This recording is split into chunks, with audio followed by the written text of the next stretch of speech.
In February of 2014, breast cancer surgeon Julie Margenthaler stepped into the operating room at the Siteman Cancer Center in St. Louis and covered her eyes.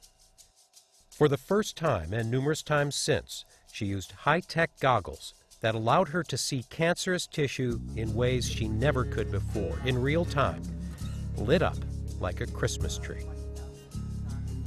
When you saw what you saw, how cool was that? It was very cool. We weren't sure we would see that. We had a very good feeling that we would based on all of our animal data, but until you do it for the first time, you just don't know if it's going to act the same way in a human as it does in a mouse or a rat. So we have two views that we take. This is called the... Cancer surgeons have plenty of images of tumors, mammograms, and other scans, and they use those as guides, because in surgery, this is not what they see with the naked eye. And while we talk about breast tumors as lumps, they are not as clearly defined as that sounds. There's these little spiculations that come out from the tumor, and that's where we really get our indeterminate nature of our tumor. So surgeons take the main target, the cancerous mass, and then some of the surrounding tissue in an attempt to get all of the cancer. But at the end of the day, you don't know that until your pathologist really takes several days to microscopically evaluate all of those edges. And the reality is that about 10, even as much as up to 40% of the time, we're frankly wrong. We just don't see that microscopic extension. And that means going back in for more surgery. The hope is, and this is being tested, that the goggles will help surgeons remove all the cancer the first time, significantly reducing the number of additional surgeries. This is the head-mounted display, and this is the camera attached. The goggles look deceptively simple. They are, in fact, a complicated device, integrating sophisticated engineering, optics, biochemistry, and data processing.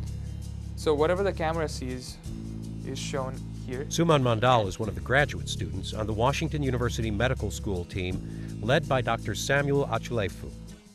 He started working on this after a surgeon asked him if there was anything he could come up with that would help surgeons see cancer in the operating room.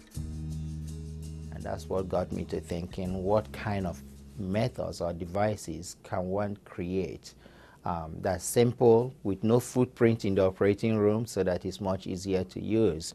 So there were many challenges along the way, and today we've reached to the stage where is something that we know will be a game changer in the operating room.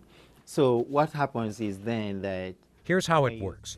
A patient is injected with a chemical marker that latches onto the cancerous cells. This can't be seen by the human eye, but it does show up under infrared light. The light source is on right now, so it's exciting the dye in the vial. So exactly what I'm seeing, you can see in the laptop there. The camera on the goggles picks up both the visible light image and the infrared image of the glowing cancer cells. And this is where it gets tricky. This is the waste pouch which has a processing unit. Both images are sent to the processor, worn in a pack by the surgeon. They're combined there into a single image and sent back to be displayed on the inside of the goggles.